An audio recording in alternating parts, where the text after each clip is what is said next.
Hello friends, welcome back. എന്താ മനെ, എല്ലാവർക്കും സുഖമില്ലേ?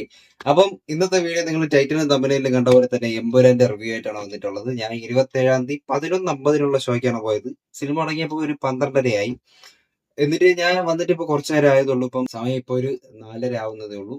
സോ എമ്പുരാൻ അഥവാ Lucifer 2, directed by Prithviraj Sukumaran, written by Murali Gopy. And നമുക്ക് ഈ സിനിമയുടെ കാസ്റ്റിൽ നിന്ന് തന്നെ നമുക്ക് തുടങ്ങാം. കാസ്റ്റിൽ നിന്ന് തന്നെ ഐശ്വര്യമായിട്ട് തുടങ്ങാം. ഓഫ്കോഴ്സ് ലാലേട്ടൻ, പൃഥ്വിരാജ്, ജെറോം മറ്റേ ഗെയിംസ് ഓഫ് ത്രോൺസിലൊക്കെ ഉള്ള പുള്ളിക്കാരുണ്ടല്ലോ. അപ്പം ജെറോം ഉണ്ട്. പിന്നെ മഞ്ജു വാര്യർ, ടൊവിനോ തോമസ്, സുരാജ് വെഞ്ഞാറമൂട്, കിഷോർ, അഭിമന്യു സിംഗ്, പുള്ളിക്കാരൻ സൂപ്പർ ആയിരുന്നു കേട്ടോ. പിന്നീട് എറിക് ഇബോണി എന്ന് പറയേണ്ട ഇഷ്ടം പോലെ ആൾക്കാർ ഇതിലുണ്ട്. പറയാൻ ഒരുപാട് ഒരുപാട് ആൾക്കാരുണ്ട് ഇതിൽ, ഒരുപാട് കാസ്റ്റുകളുണ്ട്. എല്ലാവരും അവരവരുടെ ക്യാരക്ടേഴ്സ് നന്നായിട്ട് തന്നെ അടിപൊളിയായിട്ട് ചെയ്തിട്ടുണ്ട്. നല്ല വൃത്തിക്ക് എല്ലാവരും ചെയ്തിട്ടുണ്ട്. ഈ സാധാരണ നമ്മൾ ഈ മലയാള സിനിമയിലോട്ട് ഈ ഫോറിൻ ആക്ടേഴ്സിനെ കൊണ്ടുവരുമ്പം ചിലപ്പോൾ അവർ ഭയങ്കര ഓവർ ആയിട്ട് ഫീൽ ചെയ്യാറുണ്ട് അഭിനയിക്കുന്നതൊക്കെ. പക്ഷെ ഇതിലെന്ന് വെച്ചാൽ ഇപ്പൊ അത്യാവശ്യം ഈ നല്ല ഫേമസ് ആയിട്ടുള്ള ആക്ടേഴ്സ് ഉള്ളതുകൊണ്ട്, ഇന്റർനാഷണൽ ആക്ടേഴ്സ് ഉള്ളതുകൊണ്ട് അവര് ഒരു ഹോളിവുഡ് പടത്തിൽ എങ്ങനെയാണോ ചെയ്യുന്നത് ആ ഒരു വൃത്തിക്ക് തന്നെ ഈ സിനിമയിൽ ചെയ്തിട്ടുണ്ട്. പിന്നീട് ഈ സിനിമയിൽ മ്യൂസിക് ചെയ്തിരിക്കുന്നത് ദീപക് ദേവാണ്. ഓ, ഗോഡ് ലെവൽ, അത് ഗോഡ് മോഡാണ് ഈ സിനിമയിൽ പുള്ളിക്കാരന്റെ മ്യൂസിക് മൊത്തം. എന്നുവെച്ചാൽ നല്ല എനർജറ്റിക്കും. ആ ഒരു ഫിർ സിന്ദ എന്നും പറഞ്ഞൊരു സോങ് ഇറങ്ങിയിട്ട് എന്റെ ഓമോ, അത് വിഷയമായിരുന്നു കേട്ടോ. അത് ലാസ്റ്റ് ഒക്കെ പറഞ്ഞ ഒരു പോർഷനിലാണ് ആ പാട്ടൊക്കെ വരുന്നത്. അത് എവിടെ നിന്നും പറയുന്നില്ല. പറഞ്ഞു കഴിഞ്ഞാൽ നിങ്ങൾക്ക് അതിന്റെ സസ്പെൻസ് പോവും. പിന്നീട് ഇതിൽ കുറെ ഫ്രെയിംസ്, മിക്ക ഫ്രെയിം ബൈ ഫ്രെയിമും നമുക്കൊരു ഹോളിവുഡ് സ്റ്റാൻഡേർഡ് തന്നെ ഉണ്ട്, ഒരു ഹോളിവുഡ് ടച്ച് ഉണ്ട്. പ്രത്യേകിച്ച് ഇതില് ആ പൈസ കറക്റ്റ് ആയിട്ട് തന്നെ ഇതിൽ ഇൻവെസ്റ്റ് ചെയ്തിട്ടുണ്ട്. ആ സിനിമാറ്റോഗ്രാഫി, CGI, VFX പരിപാടിയാണെങ്കിൽ ആർട്ട്, എല്ലാത്തിനും നല്ല വലിയൊരു ഷൗട്ട് ഔട്ട് കൊടുത്തേ പറ്റുള്ളൂ. കാരണം എന്ന് വെച്ചാൽ ആ ഒരു നിങ്ങൾ ട്രെയിലറിലൊക്കെ കണ്ടിട്ടുണ്ടായിരിക്കും, ഹെലികോപ്റ്റർ ഷോട്ട് എന്റെ അമ്പോ വേറെ ലെവല് സീനായിരുന്നു കേട്ടോ ആ ഹെലികോപ്റ്റർ ഷോട്ട്. പിന്നീട് ലാലേട്ടന്റെ കുറെ സീക്വൻസസ് ഒക്കെ ഉണ്ട്. അതൊക്കെ നമുക്ക്, അത് മാത്രല്ല കുറെ സീൻസ് ഇതിൽ നമുക്കൊരു ഹോളിവുഡ് ടച്ച് തന്നെ ഇതിൻ്റെ അകത്തുണ്ട്. നമുക്ക് ഇങ്ങനെ തോന്നിപ്പോകും ഇത് മലയാളം പടം ആണോ നമ്മൾ കാണുന്നതെന്ന്. കാരണം എന്ന് വെച്ചാൽ ഇതില് മലയാളത്തിനെക്കാട്ടി കൂടുതൽ ഹിന്ദിയും ഇംഗ്ലീഷും ആണ് എനിക്ക് ഉള്ളതെന്ന്, ലാംഗ്വേജ് ഉള്ളതെന്ന് എനിക്ക് ഫീൽ ചെയ്തത്. അങ്ങനെ എല്ലാവർക്കും ഫീൽ ചെയ്താൽ പറഞ്ഞൂടാ. മലയാളം കണക്ക് തന്നെ ഇംഗ്ലീഷ്, ഹിന്ദി, ഈ രണ്ട് ഭാഷകൾക്ക് ഈ സിനിമയ്ക്കകത്ത് നല്ലൊരു പ്രാധാന്യമുണ്ട്. അത് സിനിമ കാണുമ്പോൾ നമുക്ക് മനസ്സിലാവും. അതാണ് ഞാൻ പറഞ്ഞത്, ഈ കുറെ സീക്വൻസസ് ഒക്കെ കാണുമ്പോൾ ഇത് മലയാളം സിനിമ തന്നെ നമ്മൾ കാണണമെന്നൊക്കെ നമുക്ക് തോന്നിപ്പോവും.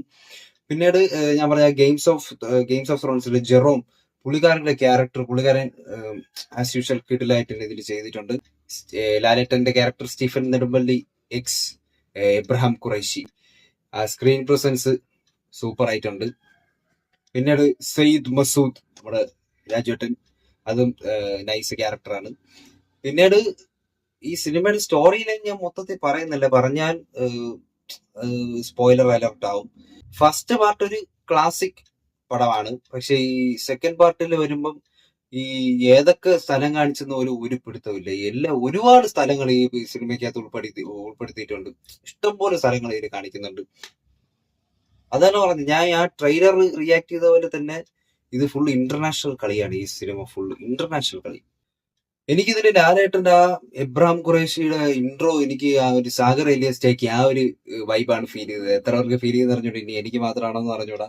സോ ഓവറോൾ സിനിമയുടെ ക്വാളിറ്റി, ആ മേക്കിംഗ് ക്വാളിറ്റിക്ക് ഒരു കോംപ്രമൈസും വരുത്തിയിട്ടില്ല. അത് നിങ്ങൾക്ക് കാണുമ്പോൾ തന്നെ മനസ്സിലാവും. ഒരു തിയേറ്റർ എക്സ്പീരിയൻസ് ഉണ്ട്. പക്ഷെ നമുക്ക് ആ ഫസ്റ്റ് പാർട്ട് എന്ന് പറഞ്ഞാൽ പക്ക ഒരു ക്ലാസിക് സാധനമായിരുന്നു. പക്ഷെ ഇതിൽ എനിക്ക് എന്തൊക്കെയോ ഒരു ചെറിയ സംഭവങ്ങൾ, എന്തോ ഒരു ചെറിയ ചെറിയ മിസ്സിങ്ങുകൾ പോലെ തോന്നി. ഇനി എന്തൊക്കെയാണെന്ന് ചോദിച്ചാൽ എനിക്കും അറിഞ്ഞൂടാ. പക്ഷെ എന്തോ ഒരു ചെറിയൊരു മിസ്സിങ് ഫീല് തോന്നി. പിന്നെ എന്തൊക്കെയോ മിസ്സിങ് ആയിട്ടുള്ള പോലെ ഫീൽ ചെയ്യുന്ന വെച്ചാൽ, ഇങ്ങനെ പോസ്റ്ററുകളൊക്കെ ഇറങ്ങുമ്പോൾ, ഓരോ സംഭവങ്ങൾ ഇറങ്ങുമ്പോൾ നമ്മളിങ്ങനെ ഫ്രണ്ട്സ് ഒക്കെ ആയിട്ടിരുന്ന് ഓരോന്ന് ഡീകോഡ് ചെയ്യും, ഓരോന്ന് പ്രൊഡിക്റ്റ് ചെയ്യും, ഇന്ന ആള് ഉണ്ടായിരിക്കും. അങ്ങനെയൊക്കെ ചിലപ്പോൾ ആ ഒരു മൈൻഡ് സെറ്റ് ഉണ്ടായിരുന്നോണ്ടാവാം എന്തൊക്കെയോ കുറച്ച് മിസ്സിങ് ആയിട്ട് നമുക്ക് ഫീൽ ചെയ്തത്.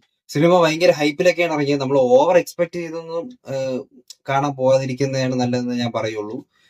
സിനിമ നമ്മൾ കൊള്ളൂലെന്നല്ല ഞാൻ പറഞ്ഞത്, നല്ല പടം തന്നെയാണ്. നല്ല ആ മേക്കിംഗ് ക്വാളിറ്റി ഒക്കെ നമുക്കിതിൽ കാണാൻ തന്നെ ഉണ്ട്.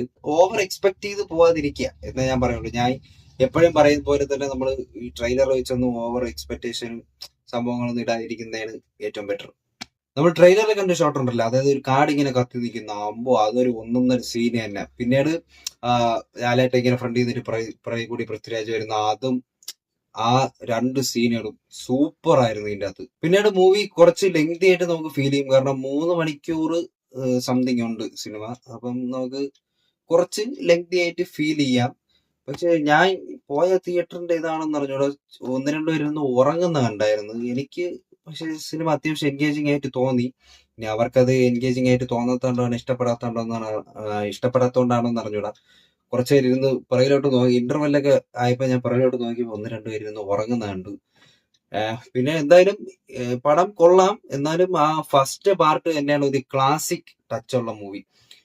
ഇത് ഞാൻ പറഞ്ഞ പോലെ തന്നെ കുറച്ചുകൂടി ഇന്റർനാഷണൽ ലെവൽ സാധനമാണ്. കുറെ സംഭവങ്ങളുണ്ട്. സിനിമയുടെ ഒരു മെയിൻ സ്റ്റോറി ലൈൻ ഒന്നും പറയുന്നില്ല, അത് പറഞ്ഞു കഴിഞ്ഞാൽ കാണാൻ പോകുന്നവർക്ക് ഒരു ഒരു ഒരു ഇത് കാണൂല. അതുകൊണ്ട് ഞാൻ കൂടുതലൊന്നും പറയുന്നില്ല.